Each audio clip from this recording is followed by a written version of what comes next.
因应所有对外国入境的拢需要进行居家检疫14天，这是为伫盛华南科赞美酒店，因为总经理对政府防疫管制信心，甲一份社会责任的坚持，随后老一辈对去年5月就投入防疫旅馆的行列。虽然坦诚初期因为民众无放心大房受影响，不过后来就相当稳定。除了成为台南第一间示范防疫旅馆，甚至成为全台湾同时拥有安心旅游加防疫旅馆的酒店。我们最主要是卫生局给我们的所有的资源跟所有的协助，其实是非常完善的。那不只是从国外学进来的，或者是说自己在这边因为台湾的风土民情而更变的一些的设施，其实是非常的充足，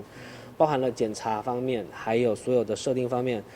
监视系统上面，我们其实他们都有非常标准的一套的流程，让我们去因应，并且去防范这样子的疫情。所以在污名化的当下，我们知道我们自己是做对的事情的时候，其实我们不害怕，尤其是又有那个卫生局这边在帮我们做后盾。这栋独立的空间，就是收治需要居家检疫旅客，包括出入的动线、处理清消废弃物的空间，会当远端监控的监视器，以及规身躯专业防护人员甲配备。这拢是酒店愿意挺身而出，开设48间床位，配合政府用严格流程所导致的成果。当初其实我们在设立这个检疫旅馆的时候，卫生局给我们开了几个条件。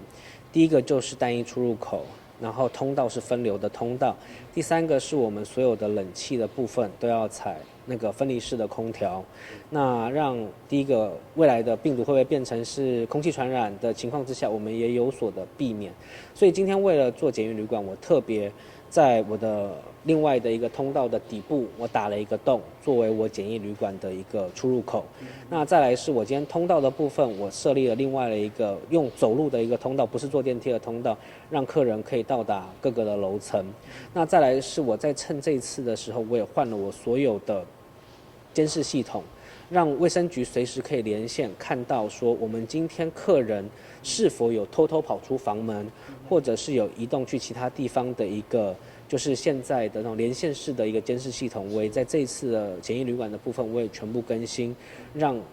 卫生局这边的监视更容易，让我们这边在操作客人的安全性也会更佳。虽然有酒店愿意大力支持，不过随着疫情愈来愈紧张，观光旅局为了超前部署，提升防疫旅馆的资源，局长嘛邀集43间业者亲自举办招募说明，让业者对着防疫旅馆有正确的认识。目前有意愿的业者至少会加出200间房间。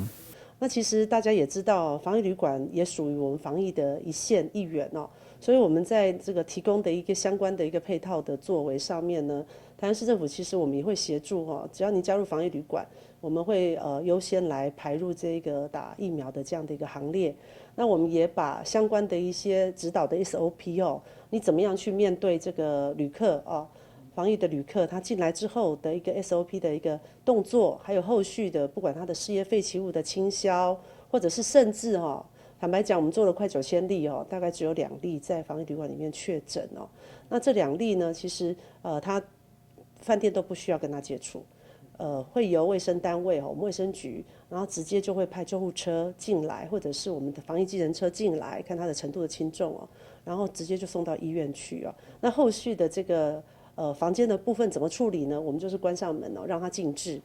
静置至少1天以上，然后再由我们专业的这个所谓的清洁公司也是由我们管旅局来协助费用也是由台南市政府来支付来做一个整体的一个清消局长强调，防疫旅馆因为会当掌握旅客性质，其实现况比一般的旅馆也安心。在这个疫情严峻的时刻，愿意大家一条心做政府的后盾，做伙对抗疫情。台新闻关之林根刘品言采访报道。